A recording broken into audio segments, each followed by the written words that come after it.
About love. About beauty. About temptation. Purity. Relationships. Addiction. Sex. Pornography. On my first look, I was hooked. And did you ever have sex with adult entertainment? X-rated Added secret. consumers, a sex abuse scandal, pornography, if you Porn prefer. addiction. Even How our often pastors. did you look at porn every day? Nobody knew anything. I thought that I was the only person in the world who was even involved in this sort of stuff. The hidden secret, the hidden sin that you're not supposed to discuss with anybody. God, I don't want to have these feelings. I don't want to have these thoughts. It is a very beautiful thing that the world is ruining. It's like it's a cuss word. I don't think we have the right to blame culture. We, as believers, need to be equipped to give an account, to give a response. Get over the awkwardness. Talk to somebody. Who else is going to if I don't? It's not just going to go away if we ignore it.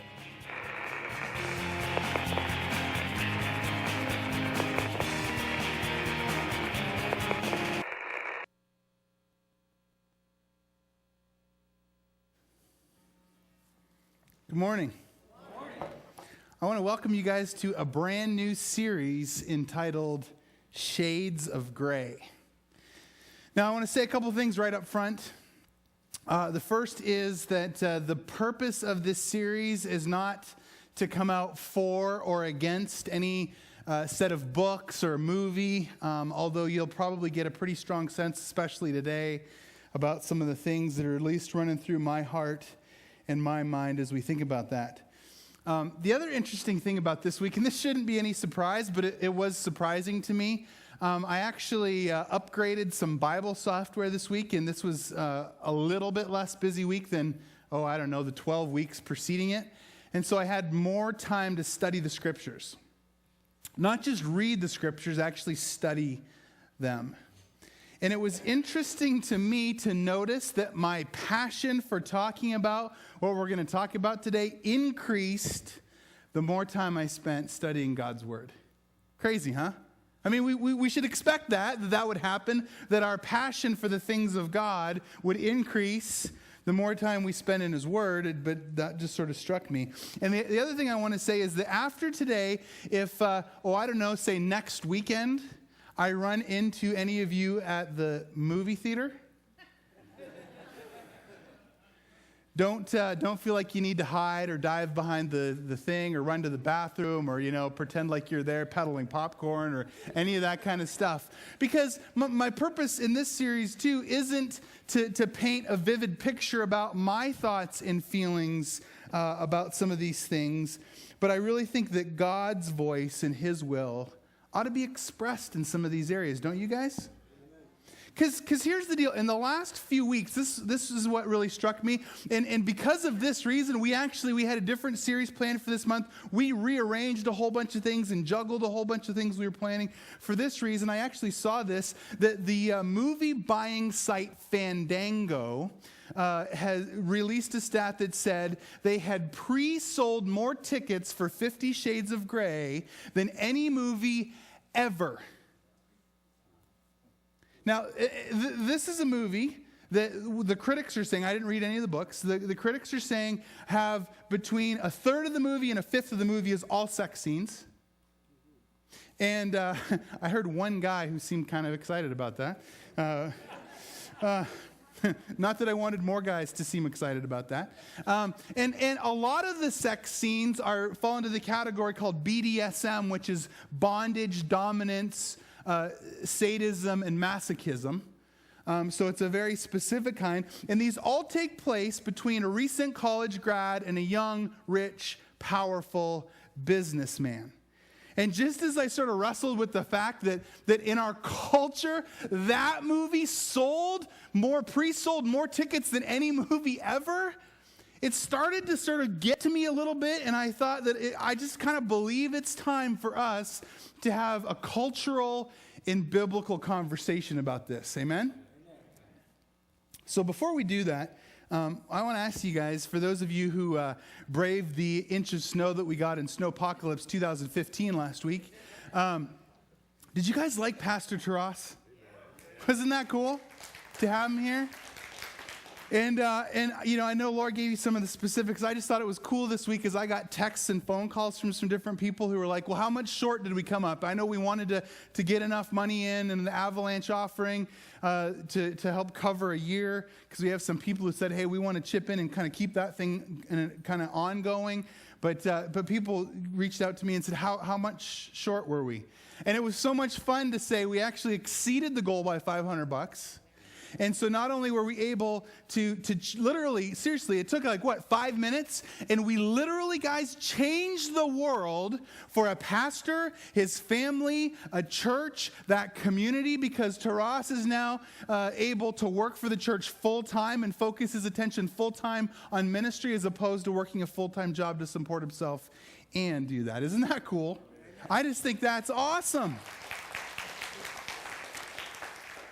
And we had more than we needed come in, so we were able to give a special $500 gift to the church because they have some increased costs this year with the price of fuel in Ukraine.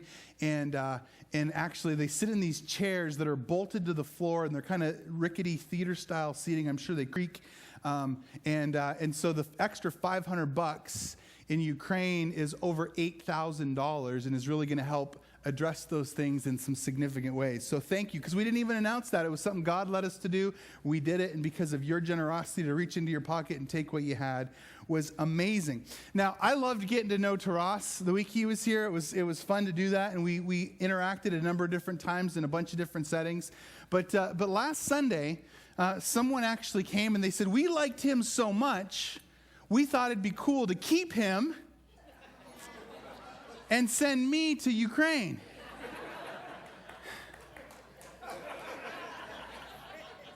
Hey, Fred, I might need your help. There's some trouble in front of you. Well, so I thought to myself, I got to step my game up, right? And I don't need a translator, so, I couldn't do it in that way. But to use a Kevin Rush term, I thought maybe it would enhance your enjoyment of the things I have to say if I had a smoking hot lady on stage with me to help share today. So would you welcome my wife Bethany to the stage?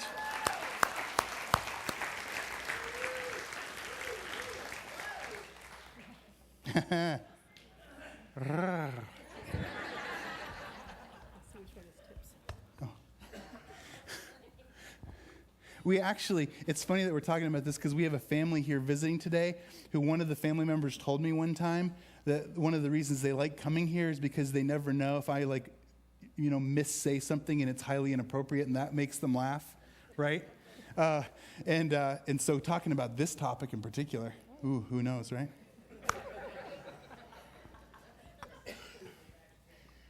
So, we live in a world full of color and gray. Well, hang on. When you think about that, what do you mean by gray? Well, things aren't always clean and simple. There's sometimes more nuance than we feel comfortable with. Sometimes there aren't easy answers or simple answers anymore. Okay, but if that's what gray is, what do you mean by our world is colorful? Explain that to us. Well, there are other things that are more bold, more extreme, things that are in your face, far more so than they've been in the past. And it's interesting, isn't it? Because most of us remember a time where some of those bold things that we see in the world and we experience, we thought and we knew they were wrong, right? But we've lived enough life and we've seen enough of them, and they've become in some ways really commonplace. And so it really starts to diminish that. And so we actually start to think, well, maybe I just used to think that, but maybe they're really not that big a deal anymore, right? We've kind of all experienced that. But it's not just that our world is gray and it's colorful, but this is true of the Bible too. Actually, the Bible is a book that's full of black and white and color and gray. And the interesting thing about that is for most of us, we don't like any of those ideas, do we?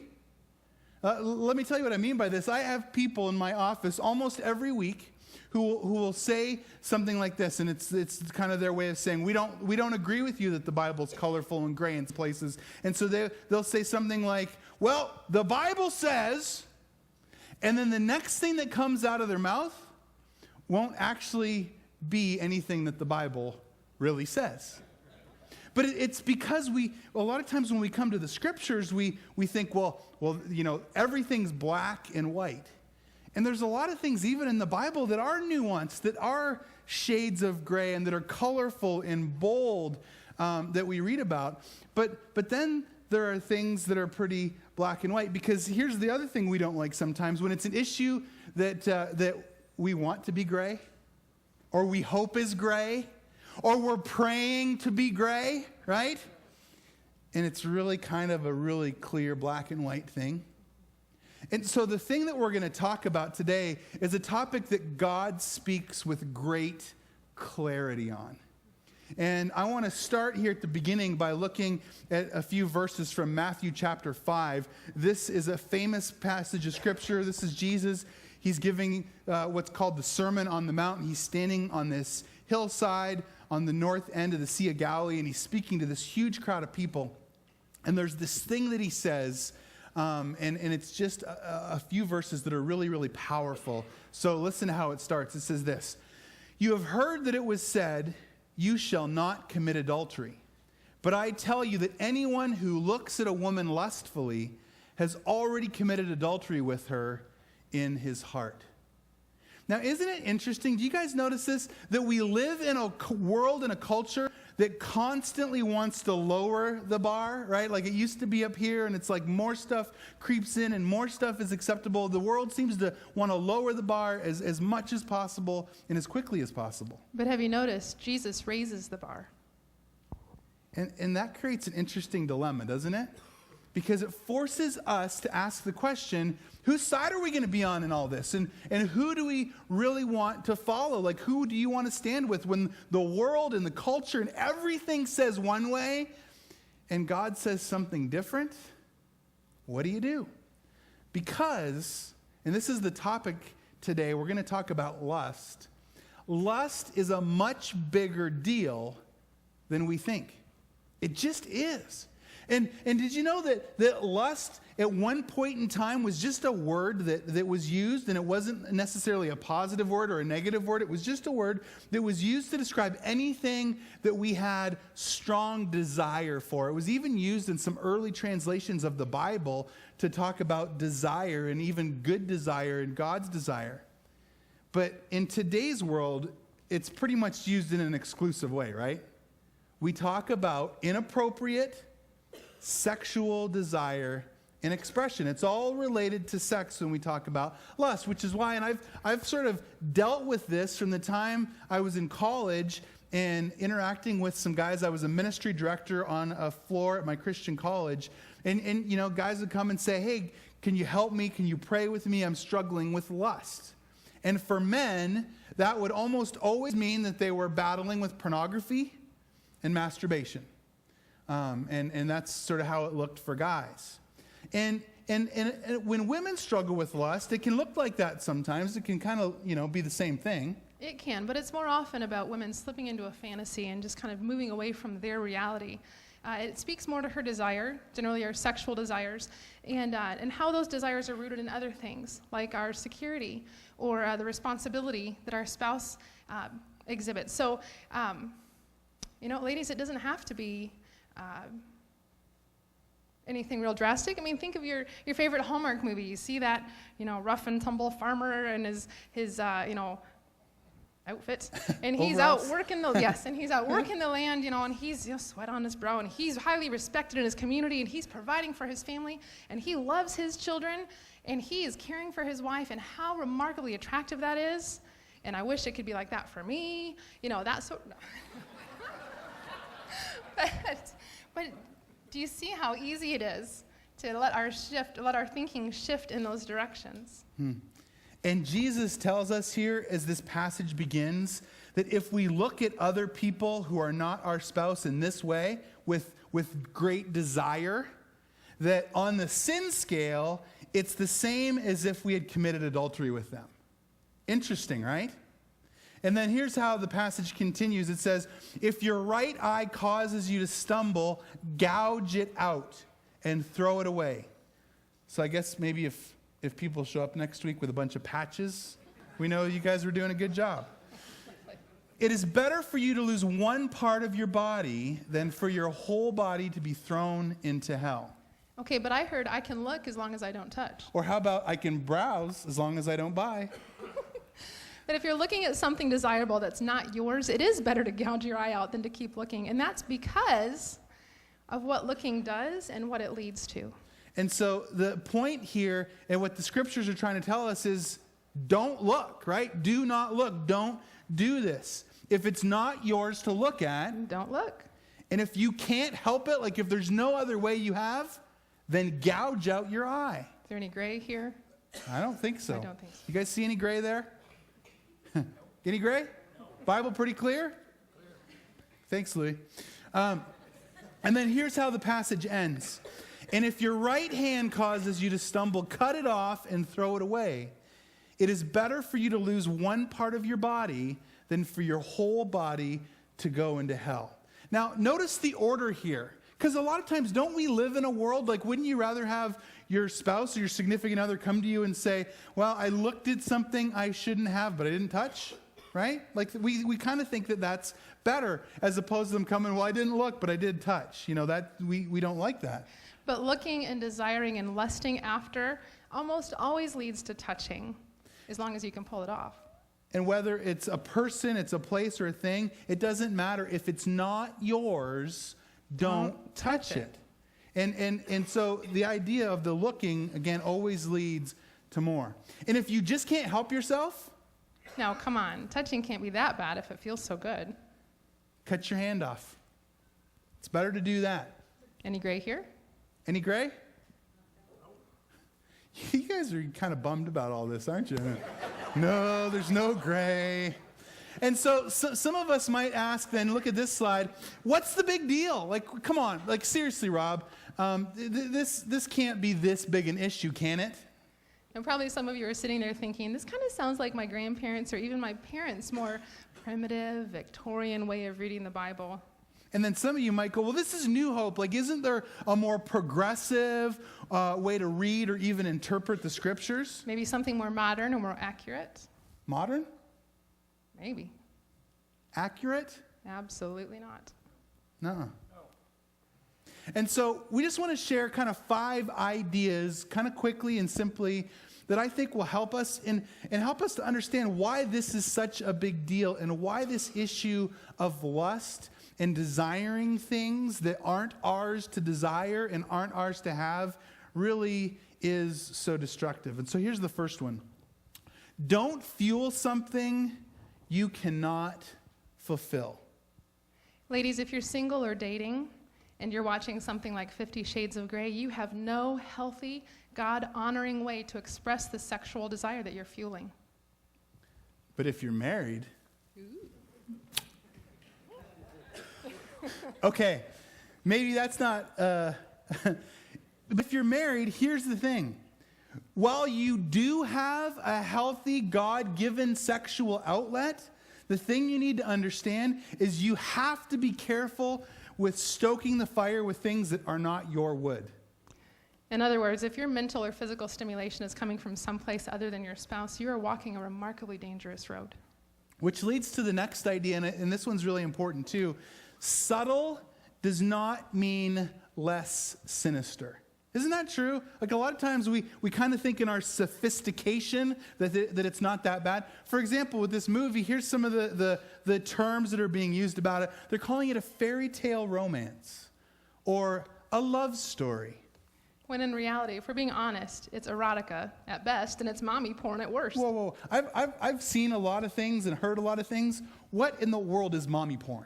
Right? Because we all know what daddy porn is, right? If someone comes in and sort of catches you watching daddy porn, there's no sort of like gray area about what it is, right? Because if you were reading the script for daddy porn, there would be more moan here than actual dialogue, wouldn't there? I mean, if we're being honest, right? So we know what that is. That's really clear. But what is this mommy porn thing? Mommy porn is interesting because it covers such a wider gamut of expression. Honestly, right on down to, and ladies, you've seen this floating around on Facebook, porn for women, where the guy is standing at the kitchen counter fully clothed. He's even got a cute little apron on, and he's doing the dishes without even being asked. Now, the fact of the matter is, if we're all being honest, ladies, sex starts in the kitchen. Am I wrong? But the question is, who is that sex with? And it's interesting, and actually I loved it, the first and second art of marriage, for those of you who've been through that process. Brian and Ruth, as some of the giveaways, gave men dish towels and aprons and stuff like that and said, go home and kind of serve your wife and do more things around the house. But these terms, like erotica or mommy porn, these aren't Christians' terms kind of trying to battle this movie. These are terms that are used in the industry. Like, this is what the industry is referring to this movie as itself. And then the number 3, this is really important. I think we do this a lot. Escaping is always bad. In this way, separations almost never work. Distance doesn't make the heart grow fonder, it makes the heart go wander. Yeah, and I can't tell you how many couples I've talked to, and they're like, well, we kind of want it to work, but we just need our space and our time, so we've separated and we'll see. And I just want to be honest, in like 20 years of ministry, that almost never works. Like, you've got to get in there and fight for it, because you've got to be present. Escaping does not work. Because a lot of times we think, well, here's the thing, I have this itch, so I'll sort of sneak out, or I'll slip out of my actual life into this fantasy, and I'll scratch the itch, and that'll help get it out of my system. But come on, we're smarter than this. We all know this. Any continual practice forms what? A habit, right? This is one of those big lies in our culture and our society when people are like, well, when you're in college, do all those things and get them out of your system. But you know what? You start smoking and you smoke like crazy. You get it out of your system, or do you get addicted? And you drink and you drink and you drink. Does that get it out of your system, or do you get addicted? Is sex any different? Absolutely not. It really doesn't purge it from our system. Mark Twain is credited with a quote, "Comparison is the death of joy." So even if it was okay, if it's not yours, escaping to have it is going to destroy what you already have. So if it's not your spouse that you're escaping to or with, or here's the other little sort of subtle, sinister thing. If it's not the same type of person as your spouse, so take the movie, right? Christian Grey, who's this young, hot, wealthy, powerful businessman. And you're like, it's kind of fun to think about him. And it's like, I know your husband. He's not young. He's not wealthy. He's not powerful. You know what I mean? And it's like, So does anyone else see how that undermines what you have? You take what you have, and it can be a great thing. This is one of those things, again, in our culture that people have totally backwards. We're like, well, a lot of experiences kind of makes me sort of more well-rounded and better suited. And it's just not that way at all. Because I've had dozens of guys over the years and even over the last number of weeks tell me of how their relationships were undermined by far less provocative shows. It could be something as simple as, it's just, my wife loves this little show, and there's a woman who has 20 guys that she kind of fools around with and sleeps with to figure out which one she wants to marry at the end of the season. Or vice versa, right? And I've literally talked to guys who feel like it undermines their relationship, makes them feel self-conscious when their spouse watches that. And the women that I've talked to who, quite honestly, never mind the porn, they felt like they couldn't compete with their husband's addiction to technology. So if it's the guilty pleasure that you watch, or your new device, is it really, I want to ask you guys, is that really worth undermining your actual relationship? Your present relationship? Or your future relationship? I don't think so. I mean, come on, seriously, we kind of joke in our family a little bit, where when I say to Bethany, you are addicted to your phone. I don't know anyone as addicted to a phone as you are. You know what she says to me? She goes, well, yeah, the only person I know is you. That's kind of our little thing back and forth. But seriously, whether it's sort of our addictions or our lust toward technology or that vacation or another person, these things undermine relationships both now and in the future. This next one, maybe the most important one, when we think about this and kind of what lust does, we should only do things that make people more human, not less human. Does that sound like a good idea? Like that our actions, the things we think about, we participate in, should only cause people to become more human in how we view them. So when we lived in Michigan, there was a family who started coming to our church. Actually, it was the wife and the kids that came. I think maybe her husband came a couple times. And they invited me to come over because they needed help moving something and they wanted to chat. So I came over, and they decided to play this game that sometimes people like to play with me. It was called Shock the Pastor. Now, anybody that knows Rob, though, won't be at all surprised to know that he likes to flip that game around. Yeah, so come on, bring it. If you guys want to try to shock me, I think I can one-up you in that. So after we'd done a bunch of stuff and I'd helped him move, I'm sitting at the kitchen table with him. He's trying to play this game with me. His wife is within earshot. The 3 young children are within earshot. And he says, hey, I only have another 20 minutes or so because a buddy's picking me up and we're going to the strip club. And then he kind of waits. Because, like, what am I going to do? How am I going to respond? Like, what am I going to show on my face? And so I just sort of very matter-of-factly said, well, that's cool. I don't think God cares if you go to the strip club. And then I waited. And he kind of got this really puzzled look on his face.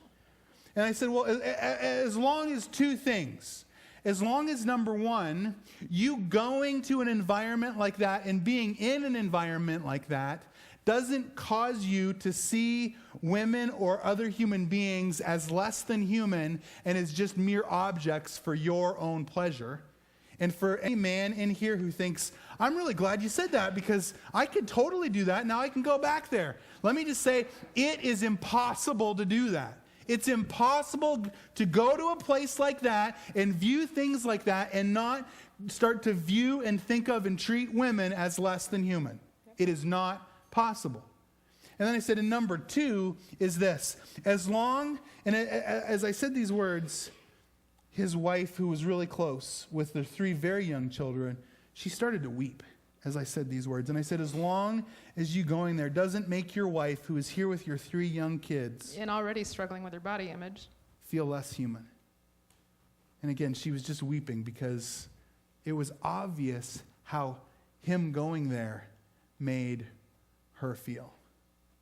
Now, some of you are sitting here and you're like, come on, Rob, what about the things that you like to watch that may be inappropriate? Isn't there stuff like that? You know that great action movie, but no one's talking about that kind of action. They're talking about that one torrid sex scene. And come on, haven't we all seen movies like that?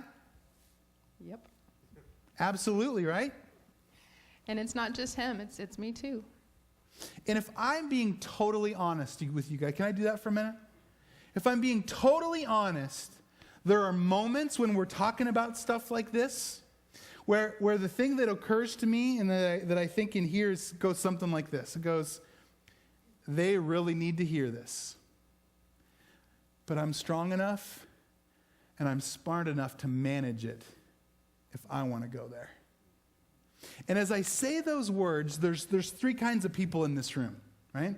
There's the one kind of person as I say those words, you're thinking, you're an idiot. Yep. Right? And then the second kind of person is the kind of person who's going, well, Rob, you're a little bit smart. If anyone could handle it, maybe you could. Maybe you could. And then there's the third kind of person here who says, I know exactly what you're talking about. Because everybody else in this room does need to hear that, but I'm like you, man. I'm strong enough and smart enough. I can handle it too. And listen to me, people. If your response is anything other than the first one, you're an idiot too.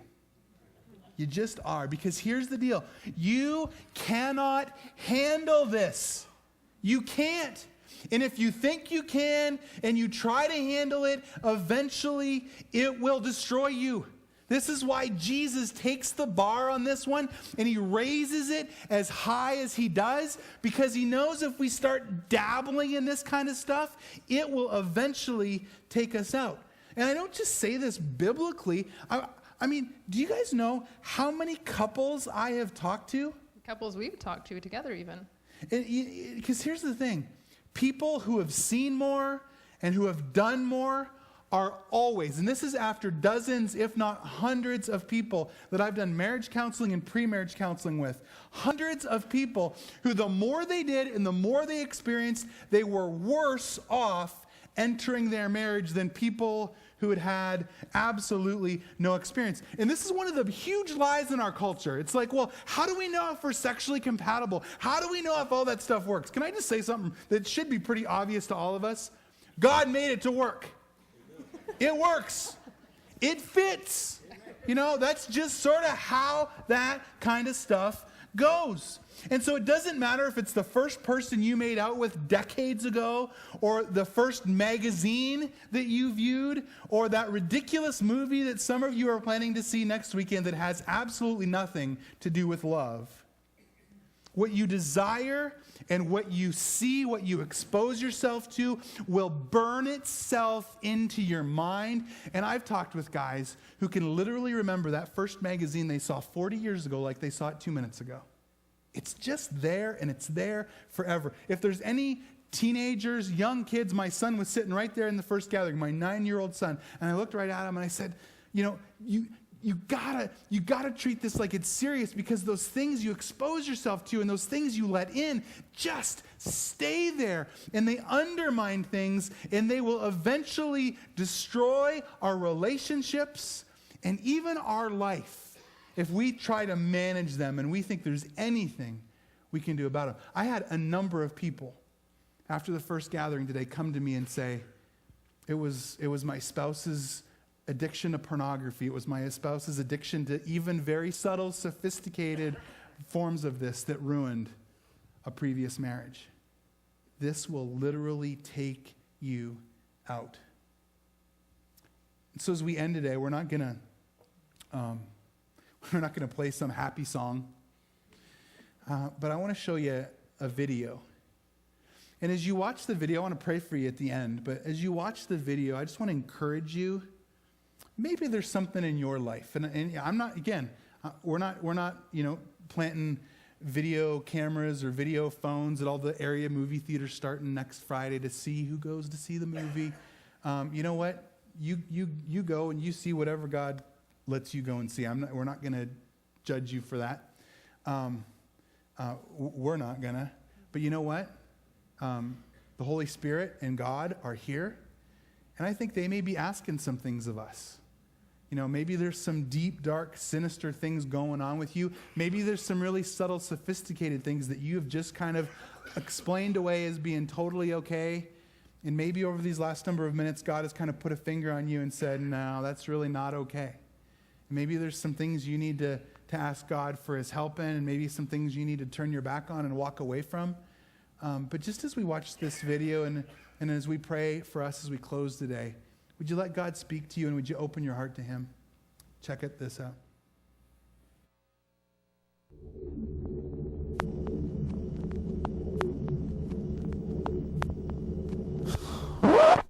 I once was a kid with innocent eyes and a heaven-set mind. I ate from a table serving Southern-style values cooked by stand-up examples. Back in the first grade, I only wanted to sit with the guys, and in fourth grade, girls could pass by and I wouldn't lift my eyes. But then fifth grade came and things began to change. Girls were never seen the same. And circle, circle, dot, dot, the cootie shot has worn off, and she now takes my eyes for a ride when she walks by. I excused myself from the table and pulled the chair up to the buffet, force-feeding this belly full of endless deception and artificial affection. I dined on 4-course, 5-star sins served fresh from the best of them. I got hooked on my first taste of what was never meant to be tried, wiped my mouth clean with a gold napkin and took another bite.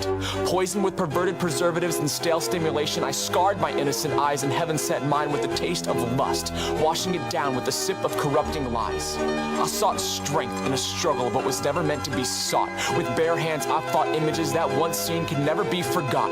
Propelled by an unsatisfied hunger, my mind floated deeper into the darkness of riptide waters, drifting uncontrollably in a splashing sea of selfish desire. Scrolling screen to screen, checking out stranger after stranger, flipping from channel to channel, losing myself in waves of misleading material that kept afloat my pride, washing these thoughts that live to rise throughout every drowning night. This disconnected mindset butts, breasts, and thighs on stop, play, fast forward, rewind as her low-cut button-down top and those skinny jean seal legs walk the red carpet of this misled brain. All for a blinding snapshot of self-satisfaction that led to countless seasons of spiritual subtraction. Well, I am a house, built out of broken excuses on a mountaintop of rocky disgrace. I've done a heaven of a job dressing up the outside while doing one hell of a job burning down the inside. I sparked one match of reckless abandon, a white light of guilt-free gratification, but that flame grew into a wildfire of exhausting temptation, burning my passion of deadly dedication, and I am sick. I am sick of resorting to Paul's line for my crime, for I do not do what I want, but I do the very thing I hate, and I do not want to do this thing I hate. I do not want to break belief for a moment of guilt-ridden release. I do not want to fall victim to games of the beast. On my back, relentless to change, I lay wrapped in sheets of shame. Cuddling close to images I'd do anything to erase. Comatose from overdosing on objectifying, I fall to my knees and pray, God, I've done this. I'm the one to blame. I lit the flame, and I know it's my fault. I opened the door and invited the demons into play, and their misleading smiles and childlike games carried me away. I wrestled with directions and temptations, but continued to play. Tired of falling, of failing, we played hundreds of one last final game, but each time they blindfolded me and led me to my own grave. God, I come carrying baggage of endless burdens and bruised hands, but I'm ready to drop them. I'm ready to surrender. And I know I've drilled more nails into your son's hands than this mind can comprehend, but here I am. God, I surrender. Cast out these thoughts that crucify my mind, that plague my march and stride. I'm face down on bent knees at your cross surrendering. I surrender. At your grave of grace I grieve. At your cross I surrender.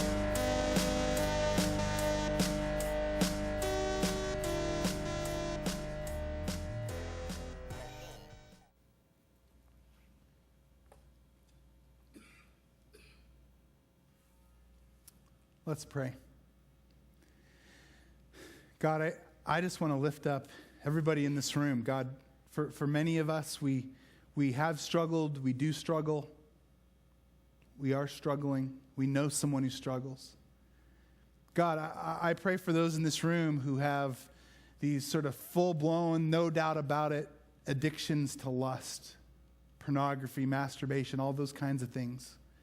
And God, I pray that you would help all of us to see that regardless of where under the umbrella our addiction or our struggle with this issue is, God, help us to see that the way out begins and ends with Jesus.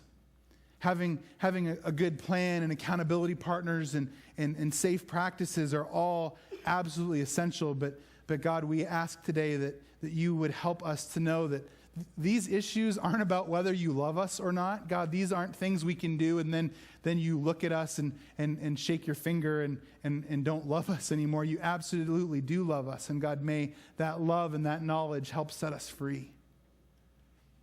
And then, Lord, for those of us maybe who have fallen victim to some of the more sophisticated or subtle versions of lust, and everything in our culture and our world says that's not a big deal and it's not fine, God, I pray, Lord, that you would really challenge us in our spirits with those things. And God, help us not to follow the leading of our world, but God, help us to follow your leading in our lives. God, help us to understand that if we're a little bit cold and we just want one log on the fire, that we aren't strong enough or smart enough to handle fire and to control it like we want to. God, it burns and it burns hotter and it consumes us. And then, God, I pray for younger people in this room maybe who haven't yet gotten to the place where they're really aware or wrestling. Or, Lord, maybe for those in this room who have fought the good fight for a long time, God, help them to keep fighting that good fight. Help them to keep making good decisions. And so, Lord, today, again, we don't want to end this with some upbeat song and send everybody out smiling. God, I pray that you would, by your Spirit, give us that next step for us. Maybe something we were planning to do, we shouldn't do now. Maybe that one thing on our DVR or that we follow on our Netflix subscription, we need to go erase that. God, whatever it is for us, I pray that you would give us wisdom and courage to act. Because, God, we want our relationship with you and our relationships with each other and our relationships with the key people in our lives to be healthy and strong. So, Father, help us to not do the things that undermine and destroy those relationships. God, we thank you for a place to have a safe conversation about a difficult topic like this. And I just pray that your Spirit would be working and moving in our hearts and minds and cause us